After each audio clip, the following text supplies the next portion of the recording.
Okay. Okay? So just pretend there's 3,000 of them. Right. Yeah. So, you want me to look at the camera?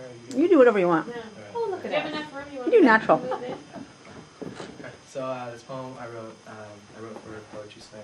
Some of you might know, but for You Speaks, Team Poetry Slam, and I performed it. Was lucky enough to perform it at a quarterfinal round over at the mic, and qualified to go over to Oakland, where I performed it and lost by .1, unfortunately, and then but was asked to be a sacrificial poet at the Grand Slam finals, which meant that I would be kind of like one of the poets that they would base all the scores off of. So that was that was an honor, and it was a great experience. But and the Masonic Auditorium, about 3,000 people. So all right, so it's called Why I Do It.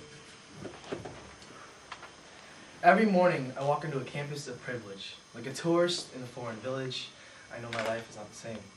Aside from the difference of my name and the complexion of my skin, it is my Vietnamese experience that defines me from within. So here I am today, to tell you my story on this stage because someone once told me to honor the struggle, I must be brave. So I'll turn to you. This is my story. If you had a father who wears a scar from a communist bullet that was looking for glory, a mother who survived the South China Sea or home, just a distant memory, would you cool it? Would you choose silence to make others comfortable? But damn, that was over 17 years ago, right? I mean, why should I care? It's not my fight. Well, let me tell you something, that attitude just doesn't sit right. See, amongst you guys in my private school, you may know me as the Asian one who likes to match his hats with his shoes and just happens to like to wear his baby blues, and well, I speak with no accent. My parents still do. You see, every night they want me home by 12. If you ask them, would say they lived in Santa Fe. I come home to a mother kneeling at the feet of my classmates' mothers, and to a father who asks why he gets less than the others, wondering why the most talented mechanic at Toyota still gets paid less, and I can't give him a straight answer. We can't go to Toyota because unemployment is an even bigger mess. So maybe you're right. I was never shot by a communist, and compared to my family in Vietnam, I have every reason to be an optimist. And while I don't remember the refugee camp where I was born, I do remember that last night, during our daily English lesson, I helped my father learn to pronounce the word forewarned.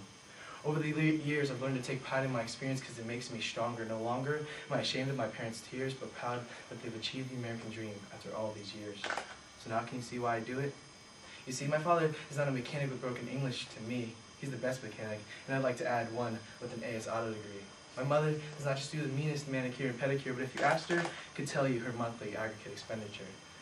So, can you see why I do it? It's not for some extra attention or to improve my college application. It's not for your sympathy or to wear the title of Mr. Diversity. It's for the kid back there. It's for the kid who, just like me, thought his life was unfair because his parents couldn't be at the game to support him. Who grew up having to understand that food on the table was just more important. To the kid who has his dad pick him up down the street from school, afraid his friends won't think blood, sweat, and tears on his shirt is cool.